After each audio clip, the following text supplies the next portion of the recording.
Medical మరియు health care రంగంలో bright future కోసం వెతుకుతున్నారా? అయితే అరోరా అందిస్తున్న best paramedical and allied health sciences courses లో జాయిన్ అవ్వండి. కొడగాండ్లపల్లిలో మెయిన్ ఏమంటే ఒక సైడ్ ఏమో మద్దిలేటి రెడ్డి, ఒక సైడు తిమ్మారెడ్డి, వీళ్ళిద్దరి మధ్య బాగా. వాళ్ళు పోయిన తర్వాత వాళ్ళ కుటుంబం వెంకటరెడ్డి అనే ఒకతను, గంగాధర్ రెడ్డి అనే ఒక గ్రూపు, ఎంపీడీఓ ఆఫీస్ ముద్దునూరు, మీరు కూడా వినుండొచ్చు. ఇట్లే 2-2.5 గంటలు అవుతుంది. నేను ఇంట్లో, నాది వచ్చి కొండాపురం ఆఫీస్ అయితే ఇల్లు వచ్చి తాళబొద్దుతుంది. ఇంట్లో వచ్చిన మా భార్య భోజనం పెట్టింది. జస్ట్ అట్లా భోజనం చేద్దామని చెయ్యి అట్లా ప్లేట్లో చేయి పెట్టినాను. ఓబ్లేస్ అని ఎస్ఐ గారు ఉండే ముద్దునూరులో, ఫోన్ చేసి సార్ డబుల్ మర్డర్ జరిగిందని. ఎంపీడీ ఆఫీస్లో డబుల్ మర్డర్, బాడీ సేక్ అయిపోయి అన్నం అట్లే ప్లేట్ అట్లే వదిలేసి జీబీ వేసుకొని పోయినాం. పోతే అప్పుడు ఎస్పీ గారు మల్లారెడ్డి సార్ ఉండే.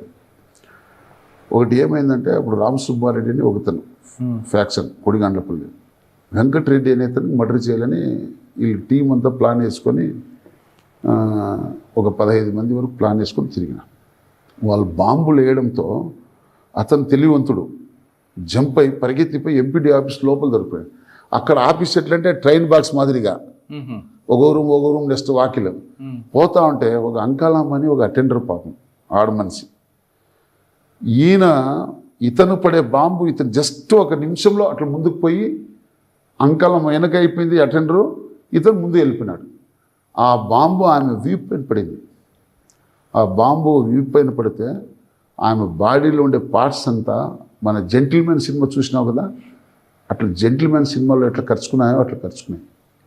గోడకు పీసెస్ అని బాంబు. అప్పుడు మేము టెన్షన్లో, ఒక వ్యక్తి ఏమో గేట్లో, ఎంపీడీ ఆఫీస్ గేట్లో బాడీ పడింది, ఒక బాడీ ఏమో వాకిలి కడుపుమాన పైన ఆ అంకలమ్మది.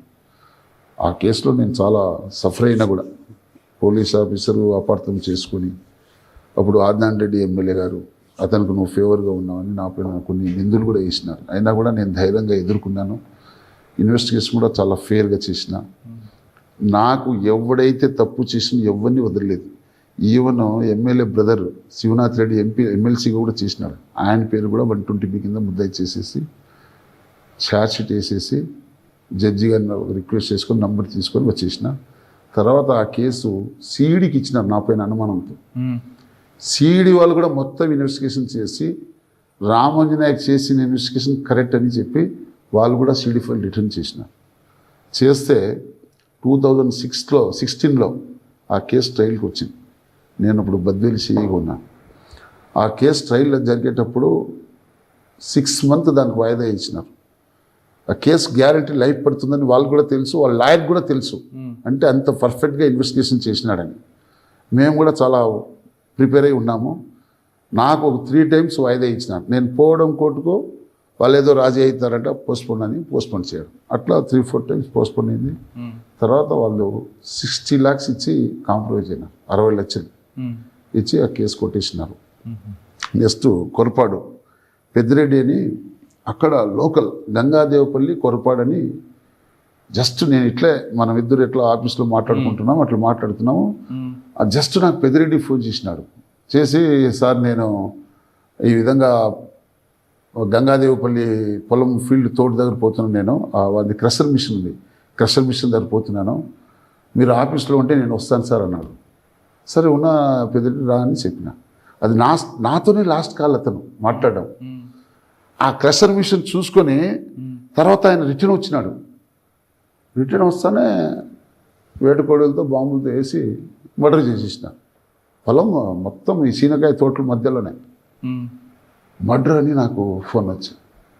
ఫోన్ వస్తే నేను మఫ్టీలో ఉంటే, అయితే నాకు 5 పోలీస్ స్టేషన్ కొండాపురం, మఫ్టీలో ఉన్నా కూడా నా యూనిఫామ్ ఇప్పుడు నా జీబ్లో ఉండేది.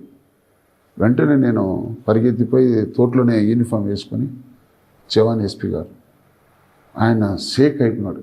ఇప్పుడు తెలంగాణలో ఉంటాడు ఆయన ఆఫీసర్, మంచి ఆఫీసర్ ఆయన. అది చాలా సఫర్. ఫ్యాక్షన్ అంటే చాలామంది భయము. ఫ్యాక్షన్ అంటే మీకు ఇంకోటి చెప్తా, ఎంపీడీ ఆఫీస్లో మర్డర్ జరిగితే రామకృష్ణ అని ఒక నెల్లూరు నుంచి వచ్చిన డిఎస్పీ, ఆయనంతా అక్కడే చేసేవాడు. ఆ రాయలసీమలో ఎప్పుడు చేయలేదు ఆయన. గ్రూప్ 1 ఆఫీసర్ డైరెక్ట్ ఎస్ఐ నుంచి అయినాడు. డిఎస్పి రామకృష్ణ అని, రామకృష్ణ యాదవ్ ఆయన పేరు. మంచి ఆఫీసరే. ఎప్పుడు మా కామెడీకి చెప్పాడు బొచ్చులో ఫ్యాక్షన్ అని. ఈ ఎంపీడీఓ ఆఫీస్ ఫ్యాక్షన్ మర్డర్ చూసి ఆయన సీరింగ్ వచ్చి పడి కోమలు వెళ్ళిపోయాడు ఆయన సీన్ చూసి. బ్లడ్ చూసా ఆ బీభత్సం, ఆ నేరస్థలం చూసి మనిషి కోమలో వెళ్ళిపోయినాడు. అయ్యో. అప్పుడు సంతోష్ మీనా ఐజీ గారు ఉండే, ఆయన ఫోన్ చేసినాడు, ఆయన సెల్లుకి ఫోన్ చేసినాడు. నేను ఎత్తినా, సార్ నేను నమస్కారం సార్ రామంజనేయ సిఏ అనే లోపల ఆయన ఇంగ్లీష్లో ఏం తిట్టాడు నాకు అర్థం కాలేదు.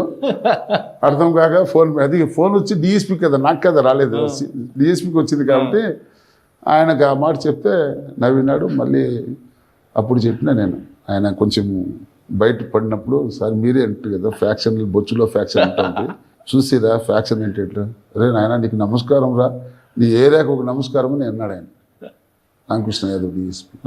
అంటే పోలీస్ ఆఫీసరుకి చాలా కష్టం. ఫ్యాక్షన్ ఏరియాలో ఉద్యోగం చేయాలంటే గట్స్ కూడా ఉండాలి. గట్స్ ఉండాలా, ఓర్పు ఉండాలి మనిషికి. ఓర్పు లేకపోతే చాలా, ఎందుకంటే కొన్ని టైంలో చాలా నిందులు వచ్చేస్తాయి పోలీస్ ఆఫీసర్కి. మన టైం బాగలేదనుకో, నువ్వు ఎంత పద్ధతిగా ఉద్యోగం చేసినా కూడా కొన్ని అవమానాలు భరించే పరిస్థితులు వస్తాయి. మీకు అర్థం ఎదురైందా? వచ్చింది నాకు. ఆ ఎంపీడీ ఆఫీసర్ మర్డర్ జరిగితే కొంతమంది రామ్ సుబ్బారెడ్డి మనుషులు నా పైన కామెంట్ చేస్తే, రామ్ సుబ్బారెడ్డి ఇక్కడ నాకు బాగా మంచి వ్యక్తి ఆయన, నేను పక్కన పోయి ఫోన్లో మాట్లాడినా, అన్నా నువ్వు చూసినావు కదా నేను వచ్చి 7 ఏళ్ళ నుంచి నీ ఏరియాలో ఉద్యోగం చేస్తున్నాను, ఏ రోజు కూడా వన్ సైడ్ ఏమైనా చేసినాను నేనా అంటే, లేదు ఆయన ఒప్పుకున్నాడు. ఆయన పాపం మంచి వ్యక్తి. ఆయన ఒకటే మాట చెప్పినాడు, మీరు సీఏ పైన కామెంట్ చేయాల్సిన అవసరం లేదు, ఫ్యాక్షన్ కల్చర్ మనకు తెలుసుకోదరా, సీఏ ఏం చేస్తాడు దానికి. ఆర్జన్ ఎందుకండి అంటే ఆధిపత్య పోరు అనుకోవాలా, డబ్బుల కోసమా? అంటే నీకు చెప్తా చూడు, ఒక పక్క తిమ్మారెడ్డి, ఒక పక్క మదిలేటి రెడ్డి, వీళ్ళు పెద్దోళ్ళ కాలంలోనే బీభత్సంగా మర్డర్ జరిగినాయి. ఇంట్లో కాల్చి వెంటాడి కలిసి చంపినప్పుడు వాళ్ళ తరం కొడుకు పిల్లలు అప్పుడు చిన్నగా ఉంటారు, వాళ్ళు దానికోసము అది ఒక పెద్ద పగతో ఏదో ఒక యుద్ధం సాధించాలనే ఒక తపనతో ఉంటారు. వాళ్ళ మైండ్ గేమ్ అంతా అవకాశం కోసం ఎదురు చూస్తూ ఉంటారు, కామ్గా ఉంటారు. ఎక్కువ శాతము ఈ కోర్టు విచారణకు పోయేటప్పుడు కావచ్చు, కోర్టు వాయిదాలు జరిగేటప్పుడు కావచ్చు, ఏదైనా పెళ్ళిళ్ళు జరిగేటప్పుడు పోయేటప్పుడు కావచ్చు, ఏదైనా ఉత్సవాలు జరిగేటప్పుడు కావచ్చు, అటువంటి దాన్ని చాలా చక్కగా ఆపోజిట్ గ్రూప్ వాడు దాన్ని సద్వినియోగం చేసుకుంటాడు. అది చాలా జాగ్రత్తగా ఉండాలి సార్. ఆ పిల్లలు ఒకటే కాకుండా మహిళలు కూడా మన ప్రత్యర్థిని చంపే వరకు జడలు వేసుకోరు అని అది ఉన్నాయి. ఒక పెద్దిరెడ్డి భార్య అపర్ణ అని ఒక ఆయన ఉంది, ఆయన మొగుడుకు చంపిన వాళ్ళకు చేసే వరకు ఆయన అసలు అది కార్యక్రమం, మన హిందూ సాంప్రదాయాలు ఉన్నాయి కదా, ఆ కార్యక్రమం తీయకుండా బొట్టు తీయకుండా అట్లా ఉండి ఆమె అయితే లైఫ్ కేసు చాలా స్టేజ్గా తీసుకొని తర్వాత ఆమె పగ నెరవేరిందా? కన్విక్షన్ అయింది కదా. ఇప్పుడు వాళ్ళు ఇంకా స్టిల్ ఉన్నారు, జైల్లో ఉన్నారు. అయ్యో, కడప జైల్లో ఉన్నారు. 2016లో వాళ్ళకి యుగంధర్ రెడ్డి, గంగాధర్ రెడ్డి, చెన్నారెడ్డి, బాలరెడ్డి అని 4 ఉన్నారు. ఈ 4 కన్విక్షన్ అయినాయి. ఇంకొకటి ఉంది, ఫ్యాక్షన్ జిల్లాలో ఒక మర్డర్ జరిగే ముందు లోకల్ ఎస్ఐ కానీ అంటే జిల్లా ఎస్పీకి కానీ కనుసన్నలు జరుగుతాయి, నాకు తెలియకుండా చేయించుకుంటారా అని చెప్తారనేది వాస్తవం. అనేది అంటే జనరల్గా పోలీస్ డిపార్ట్మెంట్ పైన కొన్ని నిందలు ఉన్నమాట వాస్తవం, నేను కాదని నేను చెప్పను. అయితే ఏ పోలీస్ అధికారి కూడా తన వృత్తి ధర్మాన్ని న్యాయం చేయాలనే ఉద్దేశంతోనే ఉంటాడు. కాకపోతే ఫ్యాక్షన్ వాళ్ళ మైండ్లో ఉండేదానికి మనం ఎవరు కూడా కంట్రోల్ చేయలేం. ఒకవేళ పోస్ట్పోన్ చేయగలం, ఒకవేళ మనం అధికారులకు బాగా కష్టపడి చేస్తే వారంలో జరిగే మర్డర్ని 1 నెల తర్వాత పోస్ట్పోన్ చేయగలం. కానీ వాడు ఒక ప్లాన్ ప్రకారం ఉంటే వాడు ఏ రోజైనా మర్డర్ చేస్తాడు. కానీ మీరు మనం మాట్లాడుతున్నట్లుగా వాళ్ళు యాక్యురసీగా ఉన్న విషయం మీకు తెలుస్తుంది. తెలిసినప్పుడు వాళ్ళకి బైండ్ ఓవర్ చేయడమో, లేదంటే సిటీ నుంచి ఊరు నుంచి బయటికి పంపడమో, లేదా వాళ్ళకి కౌన్సిలింగ్ చేయడం చేయొచ్చు కదా? చేయొచ్చు. మీరు చెప్పినట్లు బైండ్ అవుట్ చేయించి తర్వాత వాళ్ళు ఏదైతే మనకు బైండ్ అవుట్ ప్రకారం అమౌంట్ కట్టింటారో దానిపైన మళ్ళీ మనం కోర్టు కూడా జైలు కూడా పంపొచ్చు.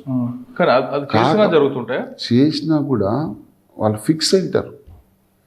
ఎందుకు ఈ మాట చెప్తున్నానంటే, ఇప్పుడు గంగాధర్ రెడ్డి అనే పిల్లోడు వాళ్ళ ఫాదర్ తిమ్మారెడ్డిని చంపేటప్పుడు అది ఒక్కటే గుర్తుంటుంది వానికి జరిగిన నష్టం పైనే గుర్తుంటుంది. మన ఆది సినిమా చూసినావు కదా, జూనియర్ ఎన్టీఆర్ సినిమా, అది ఏ విధంగా ఉందో ఆ విధంగా మైండ్లో ఫిక్స్ అయింది. అయితే పోలీస్ ఆఫీసర్లు గిన నిజాయితీగా పనిచేస్తే పోస్ట్పోన్ జరుగుతుంది, కానీ అఫెన్స్ ఈ లేకపోతే ఇంకో ప్లేస్ అయినా గ్యారెంటీ జరుగుతుంది, దాంట్లో డౌటే లేదు. కానీ కొన్ని గ్రామాల్లో కొంతమంది వ్యక్తులు ఫ్యాక్షన్లు బాగా కరడు కట్టిన వాళ్ళు కూడా తమకు అనుకూలమైన ఆఫీసర్ వస్తేనే ఇటువంటి చేస్తారు, తమ అనుకూలం లేని ఆఫీసర్ అంటే కొంతకాలం కాముకుంటారు అనేది. అంటే చాలామంది అది ఫస్ట్ నుంచి నేను డిపార్ట్మెంట్లో రాకముందు నుంచి కూడా అనుకునేది ఏమంటే, అనుకూలంగా ఉంటే కొంత ఫ్రీడమ్ ఉంటుంది అనేది ఒక ఆశ అనేది ఉండొచ్చు. కానీ మర్డర్కి ఏం చేస్తాడు? 174 అయితే చేయలేడు కదా.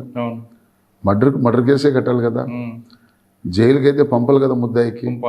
మన ఊరికే ఉన్న సొసైటీ వీక్ చేయాలంటే ఇప్పుడు ప్రతి ఒడు మనకన్నా ఫ్యాక్షనిస్ట్కే బాగా చట్టం పైన అవగాహన ఉంది, పోలీస్ ఆఫీసర్ పైన. ఎందుకంటే వాళ్ళు ఎక్కడ లోపోల్స్ ఏ విధంగా ఎట్లా సీన్ తప్పించుకోవాలా. ఇప్పుడు దొంగలు ఉన్నారు చాలామంది, అంతమంది గుడ్డిగా దొంగతనాలు చేసేవాళ్ళు. వాడు సెల్ ఫోన్ తీసుకొస్తే సిడిఆర్ టవర్తో మనకి అఫెన్స్ అడ్మిట్ చేయడం. తర్వాత ఫింగర్ ప్రింట్స్తో కూడా దొంగతనాలు చేసేవాళ్ళు అయితే అది పట్టుకునేవాళ్ళం. ఇప్పుడు ఏం చేస్తున్నారు, చాలామంది దొంగలు గ్లౌజులు వేసుకొని వస్తున్నారు. సెల్ ఫోన్లో మన ఇది ఉంది కదా, అదృశ్యం సినిమాలో ఒక చోట సెల్ పెట్టేసి ఒక చోట వాడు ఉంటాడు. లొకేషన్ ఏమో అది సిడిఆర్ అంతా చేస్తే లొకేషన్ ఏమో ఆడు ఉంటుంది, మనిషి ఏమో ఈడు ఉంటాడు. అట్లా చాలా తెలివితేటలు ఉన్నాయి. ఇప్పుడు తెలివితేటలు పక్కన పెడితే ఒక యూనిట్ ఆఫీసర్ అక్కడ మర్డర్లు జరిగినప్పుడు నా అనుకూల వ్యక్తి చేశారు సార్, కొంచెం చూసి చూడండి పోవాయా అని ఎవరైనా పెద్దవాళ్ళు చెప్తే ఛార్జ్ షీట్ అంటే మీరు అన్నట్లు జైలు పంపకపోవడం, 174 చేయడం అలా కాకపోయినా ఛార్జ్ షీట్ వీక్ చేసి శిక్ష పడకుండా చేయొచ్చు. నాకు తెలిసి నాకున్న 31 సంవత్సరాల అనుభవంతో నాకు తెలిసింది ఏమంటే, కొంచెం లీన్ పోల్స్గా ఉంటే కొంచెం కొట్టకుండా తగ్గడం ఎక్కువ. జనరల్గా బాగా ఫెరోసిస్ కొడతాం, అంటే ఇది లీగల్గా మనం చెప్పకపోయినా ఫ్యాక్షనిస్ట్ కౌన్సిలింగ్ అనేది చాలా స్ట్రాంగ్గా ఉంటుంది. ఆ కౌన్సిలింగ్ చేసే దాంట్లో విధానంలో తేడా ఉండొచ్చు. అదే కింద కూర్చోబెట్టుకుని పైన కూర్చోబెడతారు, ఏదో ఇంకా దానికి ఇంకా ఎవరెవరు అభిప్రాయాలు దానికి. ఒక ఆఫీసర్ పనిచేస్తున్న టైంలో చాలా ఎక్కువ మటలు జరిగాయండి. అతను టైం బాగలేదు అయింది.